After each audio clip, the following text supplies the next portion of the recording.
The rain drummed against Melinda's car window as she sat in the parking lot, her heart pounding so hard she could feel it in her throat. She pulled the hood of her sweatshirt lower over her face, watching the warm glow spilling from the restaurant windows across the street. Inside that cozy Italian place where she and Trevor had shared their first date 2 years ago, her fiancé was laughing with another woman. Not just any woman. Natasha. 3 hours earlier, Trevor had called to cancel their anniversary dinner. "Baby, I'm so sorry." His voice had been smooth, apologetic. "Family emergency. My mom needs me tonight. Rain check." She'd believed him. God, she'd actually felt sorry for him, worried about his family. She'd even offered to come with him to support him through whatever crisis had emerged. But he'd been quick to shut that down. No. It's complicated family stuff. I'll handle it alone. Now, watching him through the restaurant window, Melinda felt her world tilt on its axis. Trevor wasn't handling any family emergency. He was very much handling Natasha's hand across the table, while his parents sat across from them, beaming like they were watching their son with the woman of their dreams. Melinda's phone buzzed. A text from Trevor, still dealing with family stuff. "Miss you. Love you." The lie burned in her chest like acid. She'd followed him here on impulse, something nagging at her after his call. Trevor had been distant lately, always on his phone, always working late, always having mysterious family obligations that never quite made sense. Tonight, when he'd canceled their special dinner, something inside her had snapped. Call it intuition, call it paranoia, but she'd grabbed her keys and driven to his apartment, only to see him leaving in his best suit. The same suit he'd worn to propose to her 6 months ago. Through the window, she watched Trevor's father raise his wine glass. Even from across the street, she could see the joy on the older man's face, the way Trevor's mother dabbed at her eyes with her napkin. This wasn't a casual dinner. This was a celebration. Melinda's hands shook as she pulled out her phone and zoomed in, taking photos through the window. The evidence was right there. Trevor, the man who'd promised to marry her, to build a life with her, sitting with his ex-girlfriend like they were the happy couple. Like Melinda didn't exist. She zoomed closer and her blood turned to ice. Trevor was sliding a ring across the table to Natasha. The same style ring he'd given Melinda. The same jewelry store bag she'd seen in his car last week, the one he'd claimed was a surprise for her. Natasha squealed. Melinda could see her mouth forming the words even through the glass. Trevor's parents stood up, rushing around the table to embrace them both. His mother was crying happy tears, pulling Natasha into a tight hug like she was welcoming her long-lost daughter home. The same mother who had been cold and distant with Melinda every time they'd met. The same parents who always seemed to find excuses not to include her in family gatherings. Now she knew why. A couple walked past her car, and Melinda ducked lower, not wanting to be seen. But she couldn't look away from the scene unfolding across the street. She had to know more. She had to understand how deep this betrayal went. Pulling her hood tighter, she got out of her car and crossed the street, staying in the shadows. The restaurant had large windows, and she could position herself behind a parked truck where she could hear but not be seen. "I'm so proud of you, son," Trevor's father was saying, his voice carrying through the night air. "Natasha is perfect for you. She always was. I never understood why you broke up with her in the first place," his mother added, her voice thick with emotion. "Thank God you came to your senses." Melinda pressed her back against the truck, feeling like she might be sick. "It took me too long to realize what I had." Trevor's voice was warm, loving in a way that made Melinda's chest ache. "I was distracted by other things. But Natasha, she's the love of my life. She always has been." "What about that other girl?" his father asked. "The one with all the money. Mindy? Melody?" "Melinda," Trevor corrected, and Melinda's heart stopped. She's been useful. Very useful. Like a walking ATM, really. But she was never serious. Just convenient while I figured out how to win Natasha back." The laughter that followed was like a knife to Melinda's heart. "You're terrible," Natasha giggled, but she didn't sound upset. She sounded delighted. "That poor girl probably thinks you're going to marry her." "She does," Trevor confirmed, and Melinda could hear the smirk in his voice. "She's been paying for everything too. The ring, this dinner, even the apartment deposit. She thinks we're building a future together. Really, she's just been funding my real future. With you."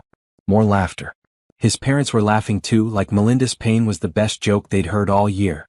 "How long are you going to keep that charade up?" his mother asked. "Just until after the wedding," Trevor said casually, like he was discussing the weather. "I need her to pay for the honeymoon too. And the new car. After that, I'll break it off. Tell her I need space or something. Women always buy that." You're brilliant, Natasha purred. Using her money to fund our life together. It's almost poetic. Melinda's legs felt weak. She slid down the side of the truck until she was crouching behind it, her whole body shaking. 2 years. 2 years of her life, her love, her money, her dreams. All of it had been a lie. She thought about all the time she'd paid for dinner because Trevor was between paychecks. The vacation to Hawaii she'd funded because he wanted to surprise her. The expensive watch she'd bought him for his birthday. The rent she'd been covering because he was investing in his future. He'd been investing in his future. Just not with her. Her phone buzzed again. Another text from Trevor. Thinking of you. Can't wait to see you tomorrow. We need to talk about the wedding planning. The wedding planning. Their wedding that would never happen because he was planning a different wedding entirely. Melinda took a shaky breath and stood up, her decision crystallizing like ice in her veins. Trevor thought she was useful? Like a walking ATM? He thought she was convenient and naive and easy to manipulate?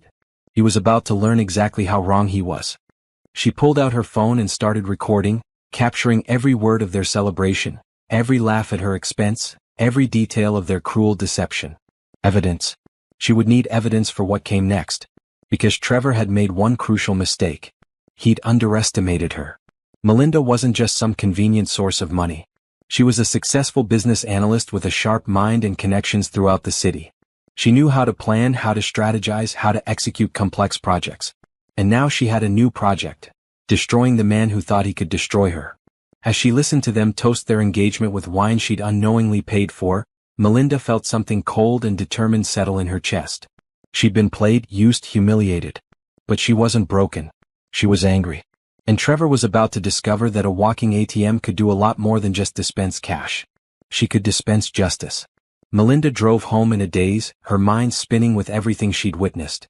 The recording on her phone felt like it weighed 1,000 pounds, each cruel word echoing in her head. She pulled into her apartment complex and sat in her car for 20 minutes, staring at nothing, trying to process the magnitude of Trevor's betrayal. When she finally made it inside, she poured herself a glass of wine with shaking hands and sat at her kitchen table, phone in front of her. She played the recording back 3 times, each replay driving the knife deeper into her heart. Like a walking ATM, really? That poor girl probably thinks you're going to marry her. Using her money to fund our life together. It's almost poetic. Her doorbell rang at 11 p.m. She knew it was Trevor before she even looked through the peephole. There he stood, flowers in hand, that charming smile on his face that had once made her heart flutter. Now it made her stomach turn. She opened the door, forcing herself to appear normal. Hey baby. How's your mom? Trevor stepped inside and kissed her cheek, the same lips that had been calling her a convenient fool 3 hours ago. She's better. Thanks for understanding about tonight. I know how much you were looking forward to our dinner. The lies flowed so smoothly from his mouth. Melinda wondered how many times he'd lied to her face over the past 2 years. How many family emergencies had actually been dates with Natasha? Of course, she managed, accepting the flowers. Family comes first. You're amazing, Trevor said, pulling her close. That's why I love you so much. Well, the word felt like a slap. She let him hold her, let him kiss her forehead, all while her mind raced with plans for revenge. Actually, Trevor continued, settling onto her couch like he owned the place, I need to talk to you about something. The wedding. Here it comes, Melinda thought. The setup for whatever new financial demand he had planned. I've been thinking we should have a destination wedding, Trevor said, his eyes bright with fake enthusiasm. Somewhere tropical. Really romantic. What do you think? That sounds expensive, Melinda replied carefully. Trevor's face shifted into his practiced expression of mild disappointment. Well, yeah, but it's our special day. My parents have always dreamed of their son having a beach wedding. And you know I'm still paying off those student loans.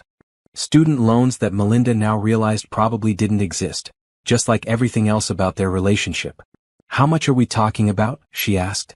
Maybe 50,000? 60? I know it's a lot, but you're so good with money and your business is doing so well. He trailed off, giving her that puppy dog look that used to melt her heart. $50,000. To fund a wedding that would never happen, for a honeymoon he'd be taking with another woman. Let me think about it, Melinda said. Trevor's face fell slightly. Usually, she agreed to his requests immediately. Okay, but we should probably book soon if we want somewhere good. He spent the night, and Melinda lay awake beside him, listening to him sleep peacefully while her mind churned with fury. This man had been using her as his personal bank account while planning his real life with someone else. He slept like a baby, completely unburdened by guilt or conscience. The next morning, after Trevor left for work, and who knew where he really went, Melinda called in sick and spent the day doing research. She started with their finances, pulling up every bank statement, every credit card bill, every transaction from the past 2 years. The picture that emerged made her sick to her stomach. Trevor had been systematically draining her accounts. The emergency car repair that cost $3,000 the same week Natasha had posted photos on social media of her new designer handbags. The family medical bills, he'd needed help with right around the time Natasha had taken a vacation to Paris. The business investment opportunity, he'd begged her to fund which had apparently invested in nothing but his deception. All told, Trevor had taken nearly $40,000 from her over the course of their relationship. Money she'd given freely, believing in their future together. Her phone rang. It was Trevor. "Hey beautiful." His voice was warm and loving. "Feeling better? I brought you soup." Even now, even knowing what she knew, part of her wanted to believe it was real. 2 years of conditioning was hard to overcome. "I'm feeling much better," she lied. "Come on up." When Trevor arrived with takeout soup, that she'd probably end up paying him back for, Melinda watched him with new eyes. She studied his face as he talked about his day, looking for signs of the deception she'd been blind to. How had she missed it? The way his eyes shifted when he talked about work. The way he always changed the subject when she asked about his family. The way he never quite answered direct questions about their future. "I've been thinking about what you said," she told him. "About the destination wedding." Trevor's eyes lit up. "And? I think we should do it. Go big. Make it perfect." The relief and greed that flashed across his face was unmistakable now that she knew what to look for. "Really? You're the best fiancé in the world." "I want to start planning right away," Melinda continued. "Can you send me the guest list? Your family, your friends? I want to make sure everyone can be there." "Of course." Trevor was practically bouncing with excitement. "This is going to be incredible." That evening, after Trevor left to grab drinks with his buddy Jake, probably another lie, Melinda opened her laptop and began her real work. She created a new email address and started reaching out to wedding vendors in tropical locations, but not for the reasons Trevor thought. She also started a more important project, documenting everything. Every lie, every theft, every moment of deception. She pulled financial records, saved text messages, and began building a timeline of Trevor's betrayal. But the most important call she made was to her friend Rachel, who worked at a private investigation firm. "I need someone followed," Melinda said without preamble when Rachel answered. "Mel? What's going on?" "I can't explain everything right now, but I need to know everywhere my fiancé goes, everyone he sees, everything he does. Can you help me?" Rachel was quiet for a moment. "This doesn't sound good." "It's not good," Melinda agreed. "It's really not good. I'll have someone on him tomorrow." "Mel, are you okay?" Melinda looked around her apartment at the photos of her and Trevor scattered on her shelves, at the future she'd thought they were building together. Everything was a lie. But for the first time since last night, she felt a spark of something other than heartbreak. "I will be," she said. "I'm going to make sure I will be." After she hung up, Melinda sat down and wrote out everything she could remember from the restaurant. Every word, every laugh, every cruel joke at her expense. She would need it all for what was coming. Trevor thought he was smart. He thought he'd found the perfect mark, a woman so in love she'd never question him, so trusting she'd never doubt him, so generous she'd fund his real life without ever knowing it. He was right about one thing: she had been useful. Very useful. But her usefulness to him was about to end. And his usefulness to her was just beginning. The private investigator's report arrived 3 days later, and it was even worse than Melinda had imagined. Trevor wasn't just cheating with Natasha, he was living a completely double life. The photos showed him apartment hunting with her, shopping for furniture together, even looking at wedding venues. According to the investigator, Trevor spent more time with Natasha than he did with Melinda. But the most damaging discovery was financial. The investigator had traced Trevor's activities and found he was funneling Melinda's money through a business account he'd opened without her knowledge. Every dollar she'd given him had been carefully redirected to support his real life with Natasha. Melinda spread the photos across her dining room table, studying them like a general planning a military campaign. There was Trevor helping Natasha move boxes into an apartment Melinda had unknowingly paid the deposit for. Trevor and Natasha at a jewelry store, looking at wedding bands. Trevor and Natasha at couples counseling apparently working on their relationship issues. Her phone buzzed. Another text from Trevor, missing you today. Stuck in back-to-back meetings until late. Dinner tomorrow? She looked at the timestamp on the photo of him feeding Natasha ice cream in the park. Taken 20 minutes ago. Melinda set down her phone and opened her laptop. If Trevor wanted to play games with her money, she'd show him how the game was really played. She started by opening new bank accounts at a different institution, one Trevor had never heard of. Over the next week, she would gradually transfer her assets to accounts he couldn't access. But first, she needed to understand exactly what she was dealing with. She called her accountant, James, and asked him to meet her for coffee. James had been handling her business finances for 3 years and was discreet, professional, and most importantly loyal to her. I need you to look at something, she said, sliding a folder across the table. Hypothetically, if someone had been stealing money from me and funneling it through business accounts, what would that look like legally? James opened the folder and his eyebrows shot up as he reviewed the financial documents.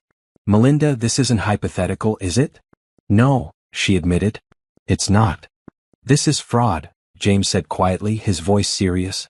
Wire fraud, possibly identity theft depending on how he accessed these accounts. We're talking federal crimes here. What would I need to prove it? James studied the documents more carefully. Bank records which you have. Evidence of unauthorized access which these statements suggest. Any documentation showing he misrepresented the purpose of these transfers. He looked up at her. How long has this been going on? 2 years, Melinda said. Maybe longer. I trusted him completely. The statute of limitations for wire fraud is 5 years, James said grimly. If you want to pursue this legally, you have time. But Melinda, you need to be careful. If he realizes you know. He won't, Melinda said with more confidence than she felt. I'm going to be very, very careful. That afternoon she went to see a lawyer. Sandra Martinez was known for handling complex financial crimes, and she listened to Melinda's story with growing anger. What he's done is theft, plain and simple, Sandra said. But proving it in court will require careful documentation.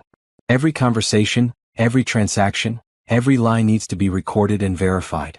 I have recordings, Melinda said, playing Sandra the audio from the restaurant. Sandra's face hardened as she listened to Trevor and his family laugh about using Melinda as their walking ATM. When it finished, she was quiet for a long moment. This is good, Sandra finally said. But we need more. We need to document ongoing fraud, not just past theft. Can you do that safely? Melinda thought about Trevor's greedy excitement when she'd agreed to the destination wedding. Yes, she said. I think I can. That evening, Trevor came over with Chinese takeout and his laptop, claiming he wanted to start planning their dream wedding. Melinda had hidden tiny recording devices throughout her apartment, devices so small Trevor would never notice them. I've been looking at resorts, Trevor said, pulling up websites on his computer. This one in Belize looks perfect. Private beach, all-inclusive, they handle everything. Melinda looked at the screen. The cheapest package was $30,000. For 50 guests, they were looking at $60,000 minimum. It's beautiful, she said. But can we afford it? Trevor's mask slipped for just a second, a flash of irritation crossing his face before he replaced it with his patient smile. Baby, you know I'm still paying off debt. But your business is doing so well, and you've always said you wanted a perfect wedding. There it was. The manipulation, the guilt, the assumption that her money was his money. You're right, Melinda said, forcing enthusiasm into her voice. Let's do it. Should I transfer the deposit money to your account? That would be great, Trevor said, leaning over to kiss her. You're incredible. Most women would be stressed about the cost, but you just want us to be happy. Most women wouldn't be funding their own betrayal, Melinda thought. Over the next 2 weeks, Melinda played the perfect fiancé while secretly dismantling Trevor's scheme. She transferred the wedding deposit to his account as promised, but she also had James track exactly where that money went. As expected, it didn't go to any wedding venue. It went directly to Trevor's secret account, the one he shared with Natasha. She agreed to look at wedding dresses and let Trevor come along to help her choose. While he sat in the boutique looking bored, she noticed him texting constantly. Later, the private investigator confirmed he'd been sending photos of the dresses to Natasha, asking for her opinion.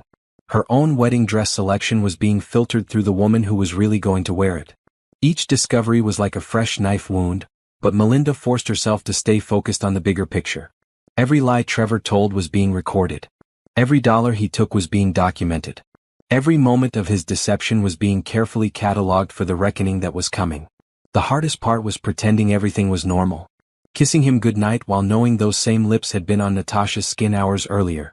Listening to him talk about their future while knowing he was planning a completely different future with someone else.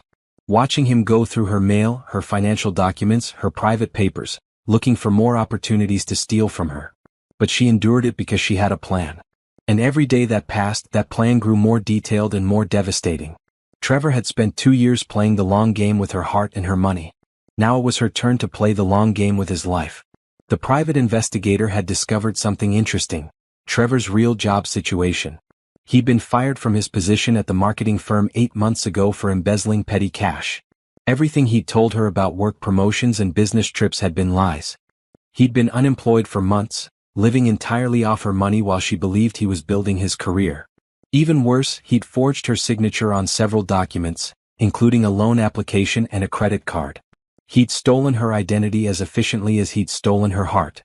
But Trevor had made one crucial error in his calculations. He'd assumed Melinda was weak, trusting, and naive. He'd assumed she'd never fight back, never question him, never protect herself. He'd assumed wrong on all counts. As Melinda sat in her apartment, surrounded by evidence of his crimes, she felt a cold satisfaction settle in her chest. Trevor wanted to play financial games? She'd been managing money since she was 16. He wanted to manipulate and deceive? She'd been analyzing complex problems for a living for 8 years. He'd picked the wrong woman to underestimate. And he was about to learn exactly how expensive that mistake would be. 3 weeks into her investigation, Melinda had enough evidence to send Trevor to prison for the next decade. But prison wasn't enough. She wanted him to lose everything the way he'd planned for her to lose everything. She wanted his reputation destroyed, his relationships shattered, his future obliterated. She wanted him to understand what it felt like to have someone you love rip your entire world apart. The key to destroying Trevor was understanding what he valued most. And from watching him for weeks, Melinda knew exactly what that was. His image. Trevor was obsessed with how people saw him. He needed to be viewed as successful, charming, the kind of man who could win any woman and handle any situation. His greatest fear wasn't legal consequences. It was public humiliation. Melinda was going to give him both. She'd been carefully building her case on multiple fronts. Sandra, her lawyer, was preparing criminal charges based on the financial fraud. James, her accountant, was documenting every stolen dollar and calculating interest and damages.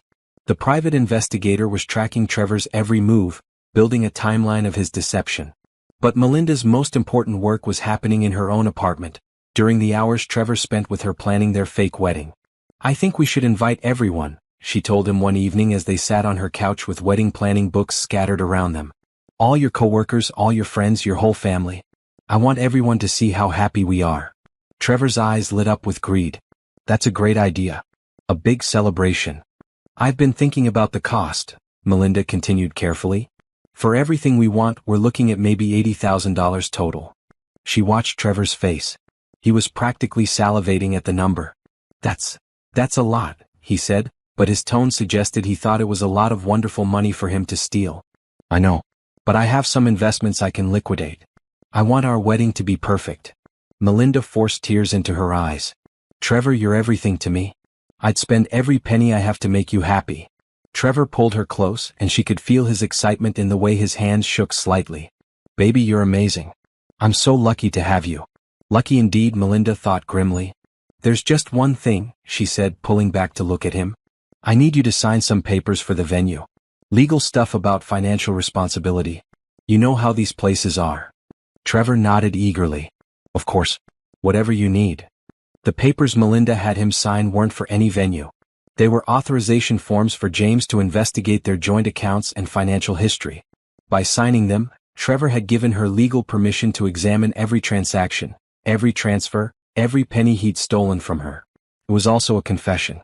In his own handwriting, Trevor confirmed that he had access to her accounts and had been making transactions on her behalf. Combined with the evidence of where that money had actually gone, it was legally devastating. But Melinda wasn't done. She needed to make sure Trevor's betrayal was exposed to everyone who mattered to him. She started with his work friends. Trevor had always claimed his co-workers loved him, that he was popular and well-respected.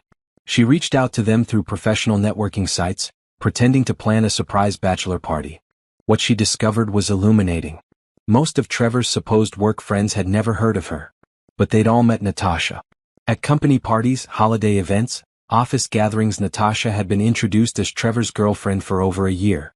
Melinda had never been invited to a single work event. She saved every conversation, every email, every piece of evidence that Trevor had been publicly dating Natasha while privately using Melinda for money. Next, she investigated Natasha herself. If she was going to destroy Trevor's life, she needed to understand the woman he'd chosen over her. What she found made her blood boil with renewed fury. Natasha knew everything. She wasn't an innocent victim of Trevor's deception, she was a full partner in his scheme. The private investigator had captured audio of Natasha and Trevor planning how to extract more money from Melinda. Natasha had actively helped him forge documents and had even suggested ways to manipulate Melinda's emotions to increase her generosity. "Just tell her you're stressed about wedding costs." Natasha's voice was clear on the recording. "She'll offer to pay for everything. She's so desperate to make you happy." "You're brilliant," Trevor had responded. "She has no idea she's funding our real wedding." Their real wedding. While Melinda was planning a fake destination wedding, Trevor and Natasha were using her money to plan their actual ceremony. The beach wedding in Belize wasn't for Trevor and Melinda, it was for Trevor and Natasha. They were planning to steal every penny from Melinda and then have their dream wedding with her money. The cruelty of it took Melinda's breath away. They weren't just stealing her money, they were stealing her dreams and using them to build their own happiness. But their cruelty would be their downfall. Melinda spent the next week reaching out to everyone in Trevor's life. She contacted his parents, his siblings, his college friends, his coworkers, his neighbors. She didn't reveal what she knew, yet she just gathered information and built relationships. To Trevor's family, she was the devoted fiancé excited about joining their family. To his friends, she was the girlfriend planning a surprise celebration. To his coworkers, she was the mysterious woman they'd heard so much about but never met. Everyone was eager to help with wedding planning. Everyone wanted to be included in what they thought was a happy occasion. Nobody suspected that Melinda was actually planning their guest list for Trevor's public destruction. The most valuable connection she made was with Trevor's boss at his previous job, the one he'd been fired from for theft.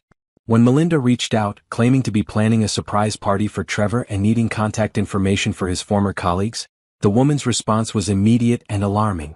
"You might want to rethink your association with Trevor," the woman said carefully. "I can't go into details, but let's just say his departure from our company wasn't voluntary or amicable." Melinda pressed gently, and eventually learned that Trevor had been stealing from petty cash for months before getting caught. He'd also been accessing the company credit card for personal expenses and had forged his supervisor's signature on several documents. Trevor wasn't just a casual liar or opportunistic thief. He was a serial fraudster with a pattern of targeting people who trusted him. The knowledge made Melinda's resolve even stronger. She wasn't just protecting herself, she was protecting every future victim Trevor might target. As she sat in her apartment that night, surrounded by evidence of Trevor's crimes and the contact information for everyone in his life, Melinda felt a deep sense of satisfaction. Trevor had spent 2 years carefully planning her destruction, thinking she was too stupid and too in love to protect herself. But Melinda had spent 1 month planning his complete annihilation, and unlike Trevor, she was actually smart enough to pull it off. The pieces were all in place. The evidence was overwhelming. The audience was assembled. Now all she needed was the perfect stage for Trevor's final performance. And she knew exactly where that would be. Melinda's hands were steady as she sent the email to Trevor's parents, his siblings, his coworkers, and his closest friends. The subject line read, "You're invited to a very special celebration." The email itself was warm and excited. "Trevor and I are throwing a surprise engagement party to celebrate our upcoming wedding. We've been planning this for months and can't wait to share our joy with everyone who matters to us. Please join us for dinner, drinks, and a very special announcement. RSVP by Friday, we have so much to share with all of you." She'd rented the private dining room at the same Italian restaurant where she'd discovered Trevor's betrayal. The irony was too perfect to resist. Where her old life had ended, Trevor's life would end too. But before the party, she had one more crucial piece of evidence to collect. Trevor had been pressuring her all week about liquidating her investments for the wedding. He was getting impatient, probably because Natasha was getting impatient. The private investigator had captured them arguing about money several times in recent days. "She's taking too long," Natasha had complained. "We need that money now. The venue deposit is due, and I've already picked out my dress." "Relax," Trevor had replied. "She'll give me everything. She always does. I just need to push a little harder. So Melinda decided to let him push. Baby, we need to talk about the wedding money, Trevor said when he came over that evening. His usual charm was strained, replaced by barely concealed irritation. What about it? Melinda asked innocently. You said you'd liquidate those investments weeks ago. The venue is breathing down my neck about the deposit. I know. It's just such a big step. That money represents my entire life savings. Trevor's mask slipped completely. Melinda, we've been planning this wedding for months. I've already told the venue we're committed. If you're going to back out now, I'm not backing out. Melinda protested, letting her voice break slightly. I need to know that you're as committed to this as I am. That you're not going to change your mind about us. Of course I'm committed, Trevor snapped. I proposed to you, didn't I? I'm planning a wedding with you. What more do you need? This was the moment Melinda had been waiting for. She pulled out her phone and started recording, keeping it hidden on her lap. Tell me you love me, she said, tears in her voice. Tell me I'm the only woman you want to be with. Trevor softened, probably realizing he'd been too harsh. Of course I love you. You're my fiancé. We're going to be married. But am I the love of your life? Melinda pressed. Am I the woman you dream about spending forever with? Trevor hesitated for just a second too long. Yes, he said finally. You're everything to me. More than any other woman? More than anyone from your past. Another hesitation. Melinda, why are you asking me this? Because I need to know that when I give you my life savings, it's going toward our real future together. Not just some placeholder until someone better comes along. You're being paranoid, Trevor said, but his voice was defensive. There's no one else. There's never been anyone else who mattered. Lies, Melinda thought. Every word was a lie. What about Natasha? She asked quietly. Trevor went completely still. What about her? You never really told me why you two broke up. She was your girlfriend for 3 years in college. That's a long time. That was ancient history, Trevor said, but she could hear the panic in his voice. I barely even remember her. Really? Because I saw you at the coffee shop last week. You were talking to someone who looked just like her. Trevor's face went pale. I don't know what you think you saw, but it's okay, Melinda said gently. I just want to make sure we're being honest with each other. Before I liquidate my entire life savings for our wedding. We are being honest, Trevor said desperately. Melinda, I swear to you there's no one else. You're my future. You're the woman I want to marry. Then prove it, Melinda said. Call her. Right now. Call Natasha and tell her you're getting married to someone else. That's crazy, Trevor said. I don't even have her number anymore. Really? Then how did you recognize her at the coffee shop? Trevor was sweating now, trapped in his own lies. Look, maybe I ran into her briefly. Maybe we exchanged numbers just to be polite. But that doesn't mean anything. Call her, Melinda repeated. If she doesn't matter to you, if I'm really the love of your life, then call her right now and tell her you're marrying me. I'm not calling anyone, Trevor said angrily. This is ridiculous. I shouldn't have to prove my love to you by performing some jealous girlfriend test. Jealous girlfriend test? Melinda let hurt flood her voice. Trevor, I'm asking for basic honesty. If you can't even call one ex-girlfriend to tell her you're getting married, what does that say about our relationship? It says that you're being insecure and controlling, Trevor shot back. I'm not jumping through hoops to prove something I've already proven by proposing to you. Fine, Melinda said quietly. Then I'm not liquidating my investments. Not until I feel secure in our relationship. Trevor stared at her in shock. You're withholding money because I won't make a phone call? I'm protecting myself because my fiancé is acting like he has something to hide. For a moment, Trevor looked like he wanted to shake her. Then his expression shifted to cold calculation. You know what? Fine. Let's settle this once and for all. He pulled out his phone. I'll call her. I'll prove to you that she means nothing to me. Melinda watched as Trevor scrolled through his contacts. She could see Natasha's name in his recent calls list, along with dozens of texts and hours of call time. All recent. Trevor hit the call button and put the phone on speaker. Hey baby, Natasha's voice filled the room warm and loving. I was just thinking about you. Melinda's heart stopped. Baby. Ah, Trevor said, panic in his eyes as he looked at Melinda. Hi Natasha. I need to tell you something. What's wrong? Natasha's voice immediately shifted to concern. You sound weird. I'm getting married, Trevor said, the words coming out like broken glass. Silence. Then Natasha started laughing. Very funny, Trevor. Is this your way of getting me to agree to the Belize thing? Because I already said yes to the beach wedding. Melinda felt the room spin around her. The beach wedding. Natasha had said yes to the beach wedding. Natasha, Trevor said desperately, I'm serious. I'm engaged to someone else. Trevor, what are you talking about? Natasha's laughter died. We just picked out rings yesterday. We just signed the lease on the apartment. Are you having some kind of breakdown? Melinda looked at Trevor, who had gone completely white. Rings? Melinda said quietly. What rings? Trevor ended the call with shaking hands. Melinda, I can explain. What rings, Trevor? It's not what you think. What rings? Trevor broke. Okay, yes, I've been seeing Natasha. But it's complicated. We have history and I was confused, but I chose you. I'm here with you. You chose me? Melinda's voice was deadly quiet. You chose me to pay for your life with her. No, that's not. Get out. Melinda, please let me explain. Get out. Trevor grabbed his jacket and headed for the door, pausing only to look back at her with desperate eyes. This isn't over, he said. We can work through this. After he left, Melinda sat in her quiet apartment and smiled. She had it all on recording. Trevor's lies, his panic, Natasha's casual confirmation of their wedding plans, their shared apartment, their ring shopping. She had everything she needed. The engagement party was in 3 days. Everyone who mattered to Trevor would be there, expecting to celebrate his bright future. Instead, they'd be witnessing the complete destruction of his life. And this time, Trevor would be the one who never saw it coming. The next morning, Melinda woke up to 17 missed calls and 34 text messages from Trevor. She deleted them all without reading them. Whatever lies he was trying to spin, whatever manipulation he was attempting, she wasn't interested. She had work to do. Her first call was to Sandra, her lawyer. I have the final piece, Melinda said without preamble. Trevor admitted to the affair, and I have Natasha confirming their wedding plans on recording. Good, Sandra said grimly. That gives us everything we need for the criminal charges. Wire fraud, identity theft, and now we can add conspiracy to commit fraud. How do you want to proceed?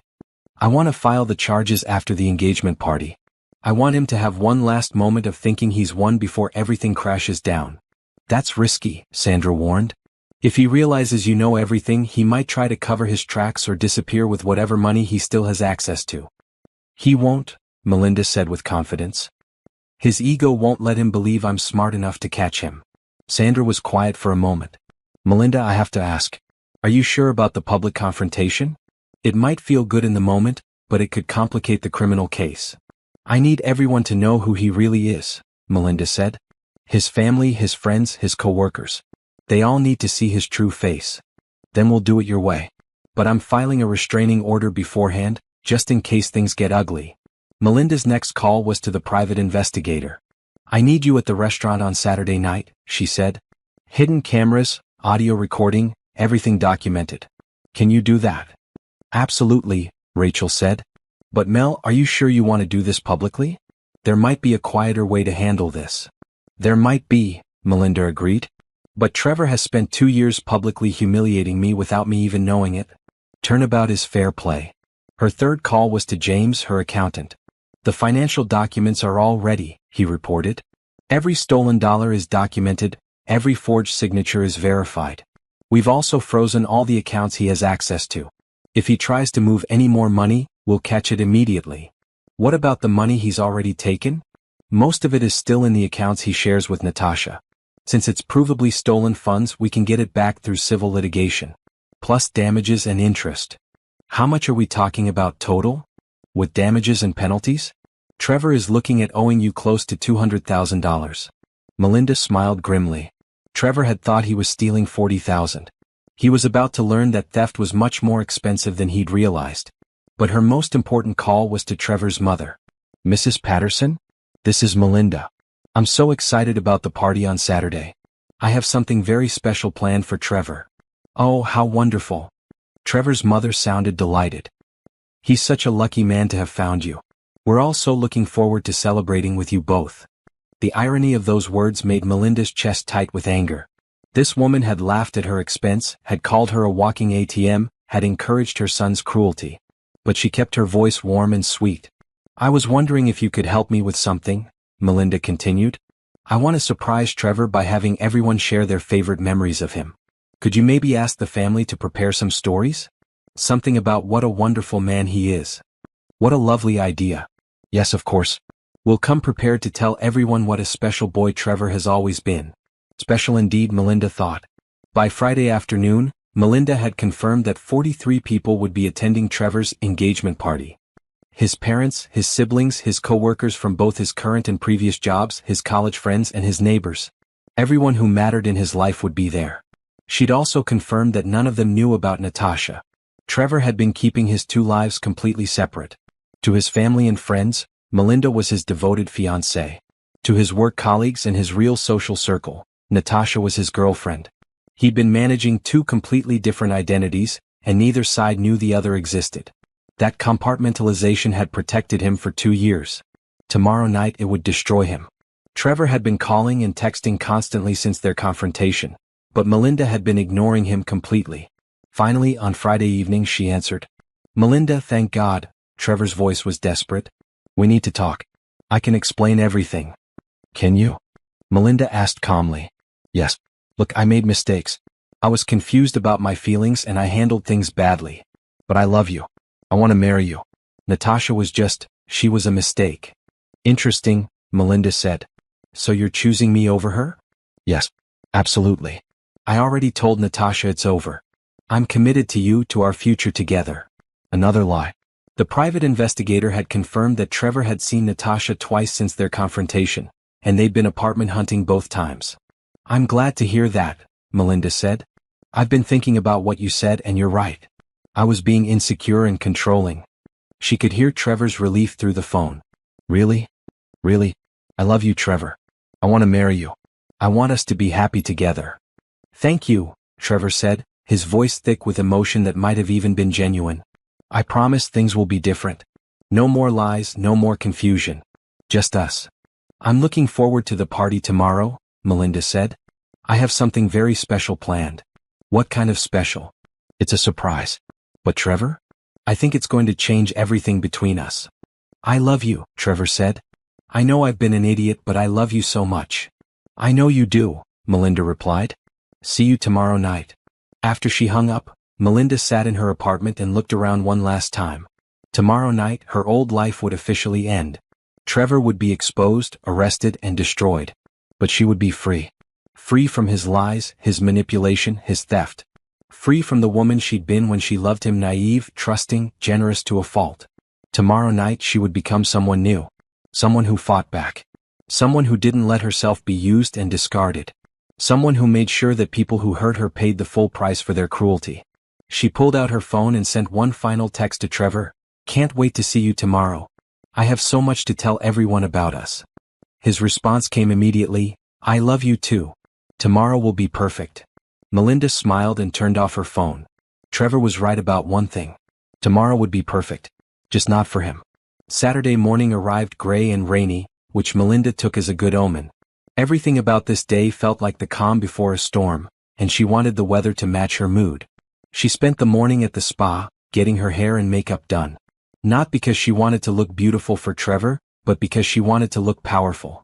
When people remembered this night, she wanted them to remember her as strong, composed, and completely in control. The woman in the mirror who looked back at her was someone she barely recognized. Gone was the soft, trusting woman who had given Trevor everything he asked for. In her place was someone harder, sharper, more dangerous. Someone who had learned that sometimes the only way to protect yourself was to destroy the person trying to hurt you. At noon, Sandra called with final legal preparations. The restraining order is filed and ready to be served, she reported. The criminal charges are prepared and will be filed Monday morning. The civil lawsuit for recovery of stolen funds is ready to go. Everything is in place. What about the evidence packages? 43 identical folders, each containing copies of every financial document, every recording, every piece of evidence against Trevor. The private investigator will distribute them during the party. Perfect. Melinda, Sandra's voice was gentle. Are you ready for this? Once you pull this trigger, there's no going back. Trevor's life will be over. His life should be over, Melinda replied without hesitation. He tried to end mine. I'm just returning the favor. At 2 p.m., the private investigator called to confirm the technical setup. Hidden cameras are installed throughout the restaurant's private dining room, Rachel reported. Audio recording devices are in place. We'll capture everything from multiple angles. What about security? 2 off-duty police officers will be present, disguised as wait staff. If Trevor gets violent or tries to leave, they'll handle it. He won't get violent, Melinda said. He'll be too shocked. But it's good to be prepared. At 4 p.m., James called with financial updates. We've traced all of Trevor's accounts, he said. The money he stole from you is sitting in 3 different banks, mostly in accounts he shares with Natasha. The moment you give the word, we'll freeze everything and begin recovery proceedings. What about Trevor's assets? He has almost nothing in his own name. The car is leased, the apartment is rented, even his watch is financed. He's been living entirely off your money and credit. So when this is over, he'll have nothing. Less than nothing. Between the stolen money, the damages, and the legal fees, Trevor will owe hundreds of thousands of dollars he doesn't have. Melinda felt a deep satisfaction at that news. Trevor had planned to leave her with nothing. Instead, he would be the one with nothing. At 6 p.m. she got dressed. She'd chosen a simple black dress, elegant but not flashy. She wanted to look like someone in control, someone who couldn't be underestimated or dismissed. As she put on her jewelry, her phone buzzed with a text from Trevor. On my way to pick you up. I can't wait for everyone to see how beautiful you are tonight. She replied, I'll meet you there. I have some last-minute preparations to handle. His response was immediate. Everything okay? Everything is perfect, she wrote back. Tonight will be unforgettable. At 7 p.m. Melinda arrived at the restaurant. The private dining room looked elegant and festive, exactly as she'd requested. The tables were set for 43 guests, with flowers and candles creating a warm, celebratory atmosphere. It looked like the perfect setting for an engagement party. It would be the perfect setting for Trevor's destruction. Rachel, the private investigator, approached her quietly. Everything is ready. The moment you give the signal, we'll begin documenting everything. How many people have arrived? About half the guest list is here. Trevor's parents, his siblings, several co-workers. They all seem excited and happy. Of course they do, Melinda said grimly.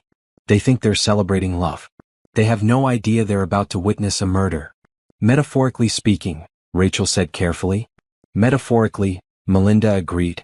At 7:30, Trevor arrived. He looked nervous but excited, dressed in his best suit with a bright smile on his face. He crossed the room immediately to kiss her cheek. You look incredible, he said, his eyes bright with what looked like genuine affection. I'm so glad we worked things out. So am I, Melinda replied, letting him hold her hand. Are you ready for your surprise? I love surprises, Trevor said, squeezing her fingers. Especially from you. Melinda looked around the room at all the people who'd come to celebrate Trevor. His parents beaming with pride. His co-workers raising glasses of wine. His college friends laughing and talking about old times. All of them had no idea what kind of man they were celebrating. But they were about to learn. Ladies and gentlemen, Melinda said, raising her voice to address the room. Thank you all so much for coming tonight. The conversation died down as everyone turned to look at her. 43 faces, all smiling and expectant. I know you're all here to celebrate Trevor and me, Melinda continued, her voice warm and happy. And we are definitely going to celebrate tonight. But first, I have something very special to share with all of you. Trevor was grinning beside her, clearly thinking this was leading up to some romantic gesture or sweet surprise.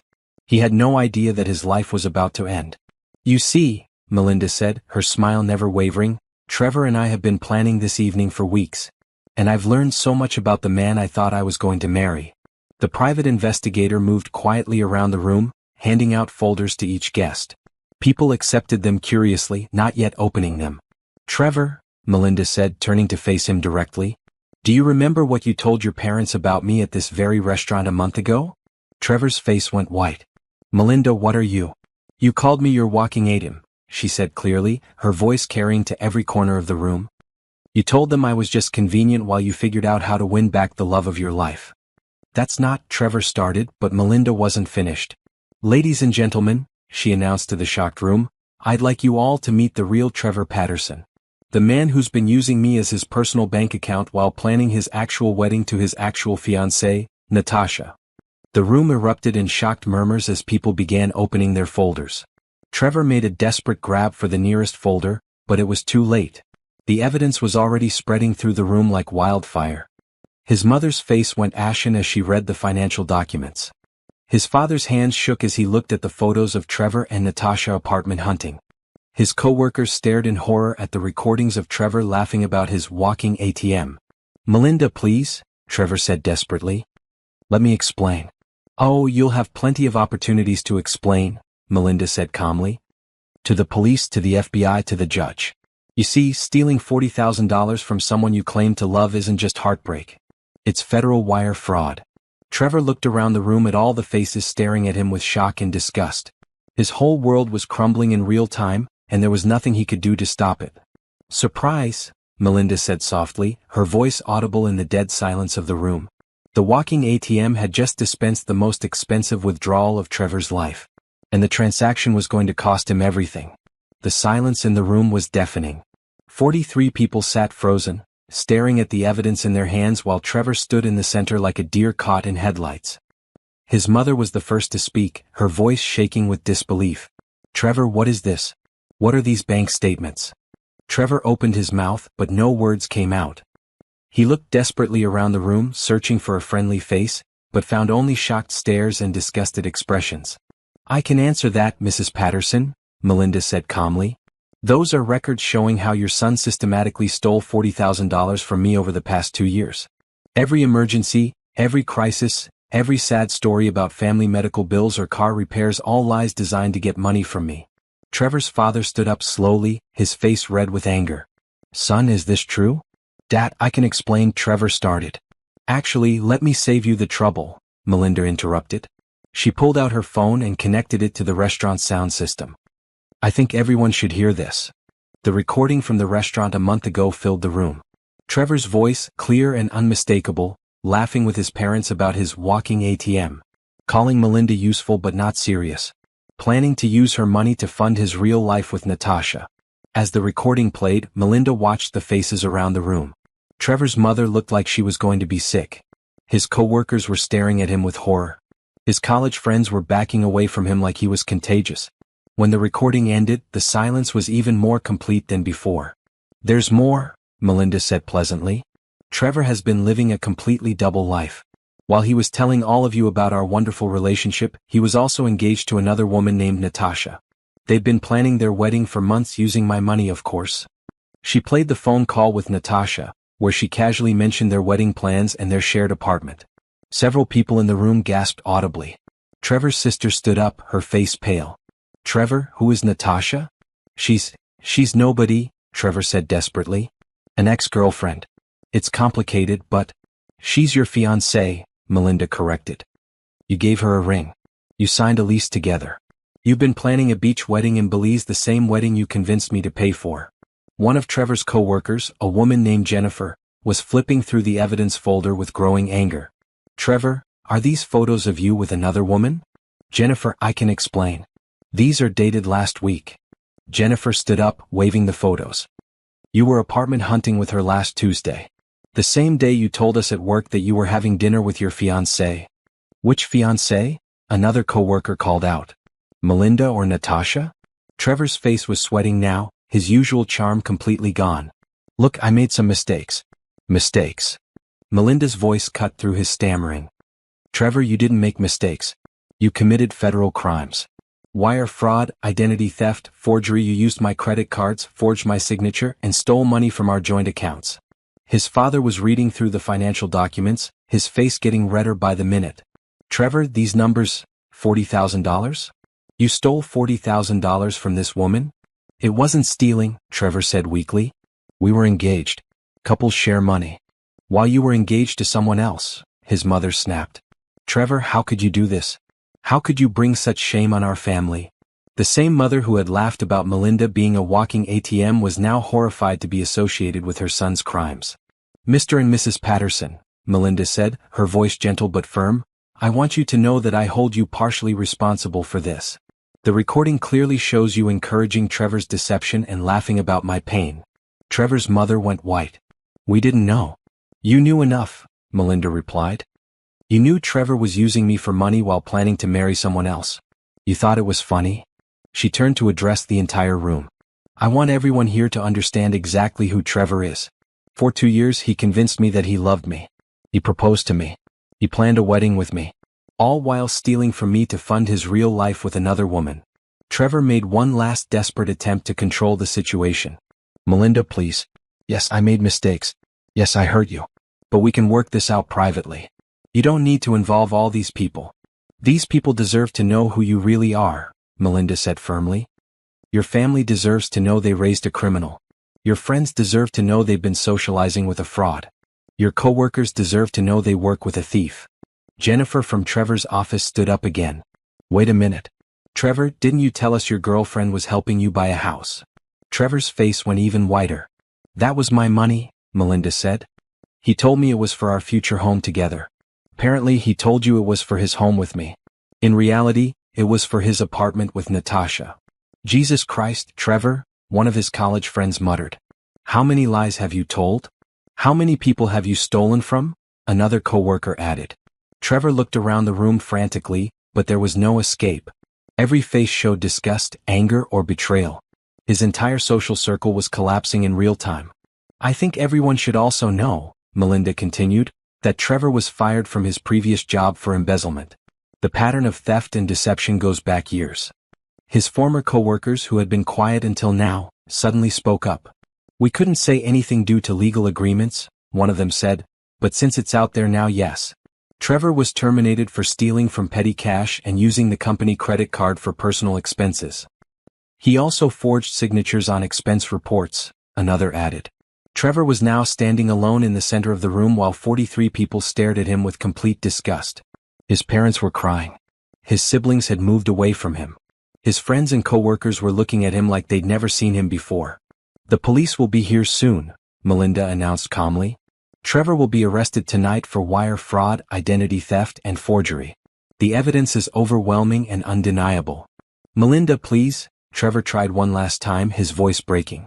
I know I hurt you, but having me arrested won't solve anything. It won't give you back the money. Actually, it will, Melinda replied. My lawyers have already frozen all the accounts where you hid my stolen money. I'll be getting every penny back plus damages and interest. You, on the other hand, will have nothing. Less than nothing. The reality of his situation was finally sinking in. Trevor would lose his job, his reputation, his freedom, and every relationship that mattered to him.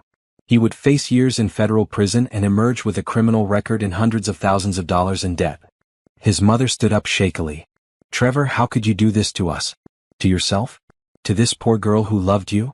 I didn't mean for it to go this far, Trevor said, tears in his eyes. I was going to pay her back. With what money? His father demanded. You don't have a job.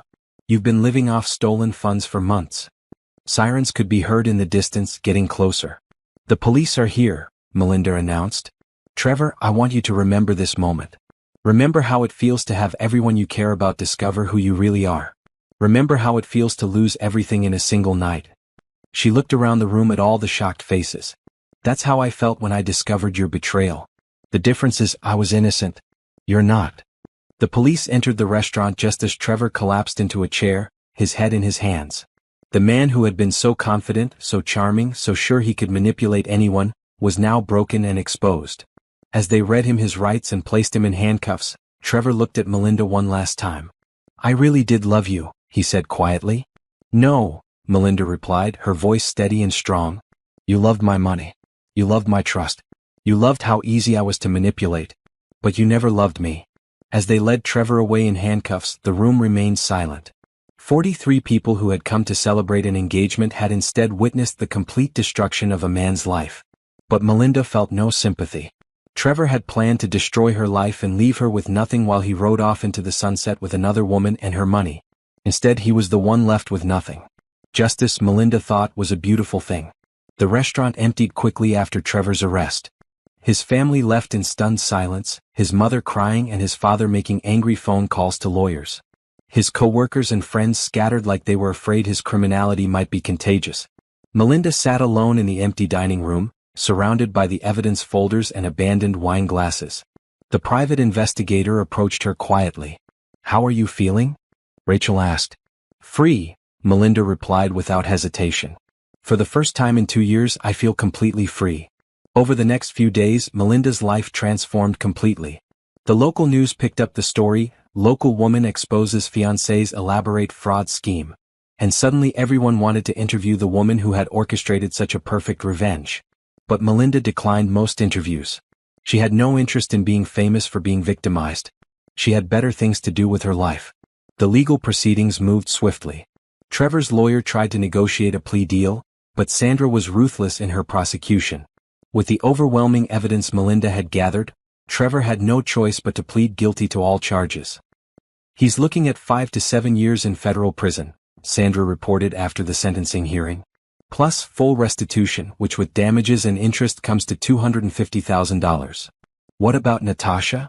She's trying to claim she didn't know the money was stolen, but the recordings prove otherwise. She'll likely face conspiracy charges. Melinda nodded with satisfaction. Trevor and Natasha had planned to build their happiness on her pain. Now they would both pay the price for their cruelty.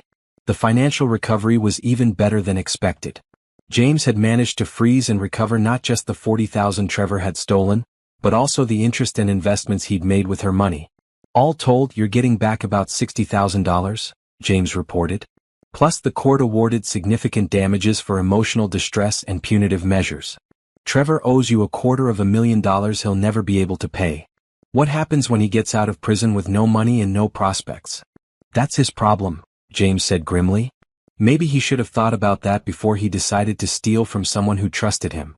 But the most satisfying part of the aftermath was watching Trevor's reputation crumble completely. His story spread through social media, warning other women about predatory men who used romance to commit financial fraud. Trevor's name became synonymous with betrayal and theft. His family disowned him completely. His mother had been humiliated by the revelation that she'd been recorded encouraging her son's crimes, and his father refused to post bail or hire lawyers. Trevor sat in jail for months before his trial, abandoned by everyone who had once loved him. His co-workers made sure he was blacklisted from every marketing firm in the city. His college friends publicly distanced themselves from him. Even his neighbors moved away rather than be associated with the building where a criminal had lived. Trevor's complete social destruction was as thorough as his legal destruction. Meanwhile, Melinda's life was flourishing in ways she'd never expected.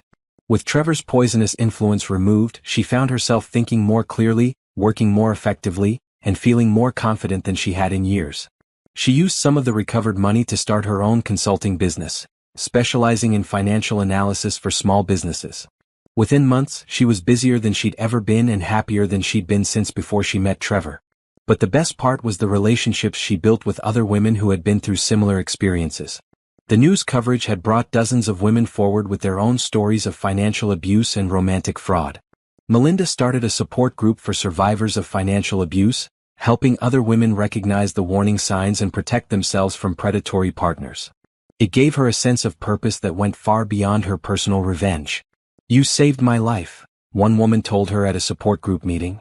"If I hadn't seen your story on the news, I never would have realized my boyfriend was stealing from me too." Those were the moments that made everything worthwhile. Trevor's destruction was satisfying, but helping other women avoid her fate was meaningful. 6 months after Trevor's arrest, Melinda ran into his mother at the grocery store. The older woman looked haggard and ashamed, aged years in just a few months. "Melinda," she said quietly, "I owe you an apology." "Yes," Melinda replied simply. "You do. I was wrong to laugh at you. Wrong to encourage Trevor's lies. I didn't understand how much pain we were causing." "You understood enough," Melinda said. "You knew Trevor was using me and you thought it was funny because you didn't see me as a real person. You saw me as a convenient source of money for your son." Trevor's mother started crying. "He's my son. I wanted him to be happy." "At my expense," Melinda pointed out. "You wanted him to be happy using my money while breaking my heart." I know, and I'm sorry. We lost everything too, you know. Our reputation, our friends, our community standing. Trevor destroyed our family." "No," Melinda corrected. "You destroyed your family when you raised a son who thought stealing and lying were acceptable. Trevor destroyed himself when he chose to be a criminal." She walked away, leaving Trevor's mother crying in the grocery store aisle. Melinda felt no satisfaction in the woman's pain, but she felt no sympathy either. Actions had consequences and the Patterson family was finally facing theirs. That evening, Melinda sat in her apartment, the same apartment where Trevor had once planned their fake wedding, and reflected on how much her life had changed. A year ago she had been naive, trusting, and generous to a fault.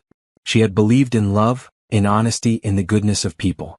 Trevor had tried to destroy all of that. Instead, he had made her stronger, smarter, and more resilient.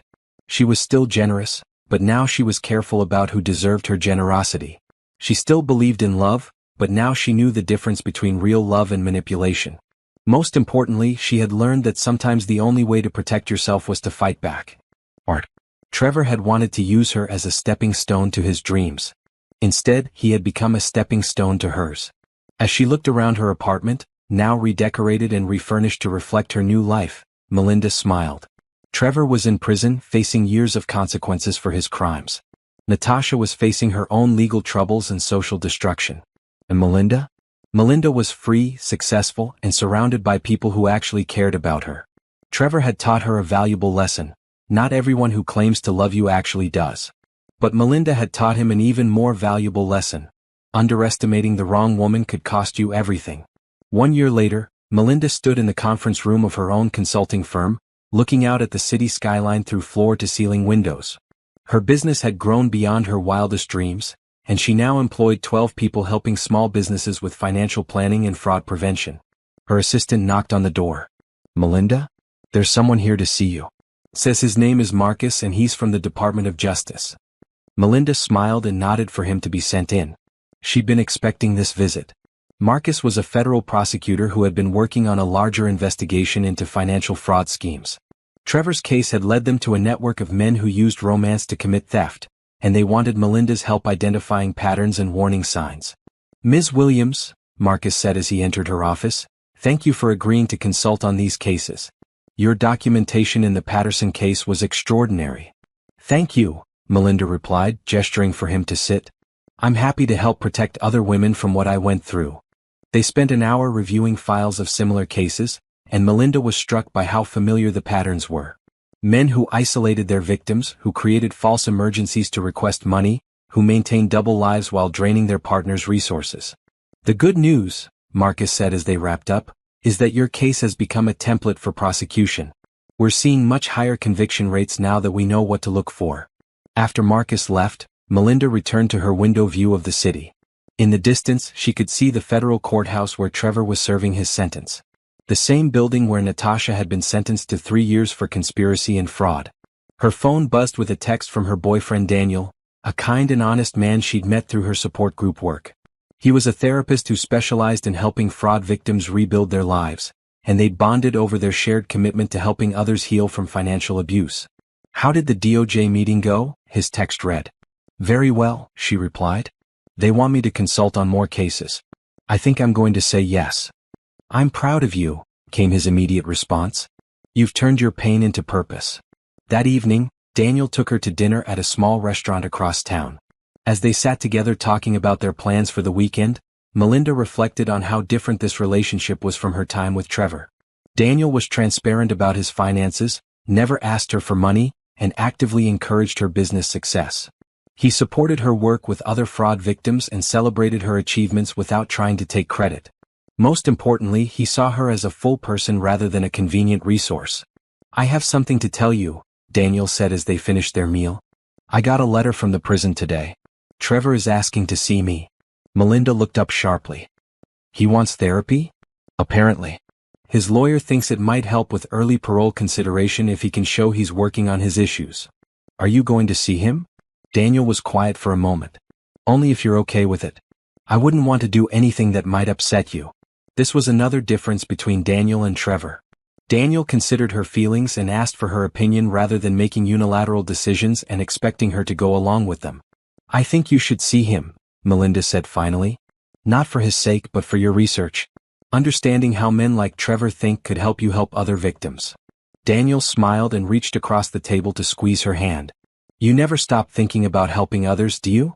"I learned something important from what Trevor did to me," Melinda replied. "Bad things happen to good people, but good people don't have to let bad things destroy them.